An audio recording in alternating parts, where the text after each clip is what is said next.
یہ جو ہجوم ہوتا ہے، یہ ہجوم جو ہے نا کچھ نہیں کرتا ہے. آپ کو کوئی بھی نظریہ اختیار کرنا ہے، کوئی بھی اسٹرگل کرنی ہے اور صحیح ڈائریکشن میں اگر کرنی ہے تو آپ کو آرگنائز ہونا پڑے گا، آپ کو منظم ہونا پڑے گا، آپ کو ایک ڈسپلن کا ایٹ لیسٹ تھوڑے بہت پابند ہونا پڑے گا، اور آپ کو یہ سوچنا پڑے گا کہ ہم کس ڈائریکشن میں جا رہے ہیں. بہت اپورچونٹیز ہیں لیکن تھوڑے سے لوگ با اختیار ہیں، تھوڑے سے لوگ نظام کے اوپر قابض ہیں، تھوڑے سے لوگ جو اندر سے بہت کھوکھلے ہیں، ان کے پاس کچھ بھی نہیں ہے، کوئی حیثیت نہیں رہی ہے، ان کی کریڈیبلٹی نہیں رہی ہے، ان کی اخلاقی ساکھ نہیں ہے، ان کی سیاسی ساکھ نہیں ہے.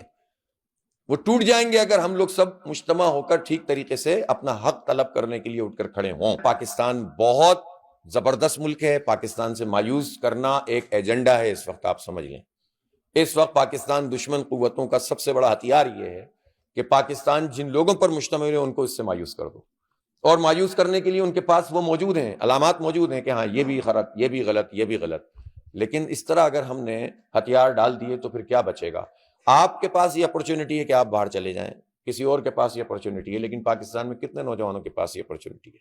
آپ ان سب کو چھوڑ دیں گے، ان کے لیے کوئی تعلیم نہ ہو، ان کے لیے کوئی روزگار نہ ہو، وہ کچھ بھی نہ کریں، ان کے خاندان اسی طرح برباد ہو جائیں، وہ نشے کے عادی بن جائیں، اور ہم کہیں کہ یار میں ٹھیک ہو جاؤں، تو آپ یقین کریں کہ یہ راستہ ٹھیک نہیں ہوتا. اور دور کے ڈھول سہانے ہوتے ہیں. محنت کریں، کوشش کریں، اور گیو اپ نہ کریں. نا جس نے چھوڑ دیا، جس نے ہتھیار ڈال دیے، پھر وہ کیا رہا؟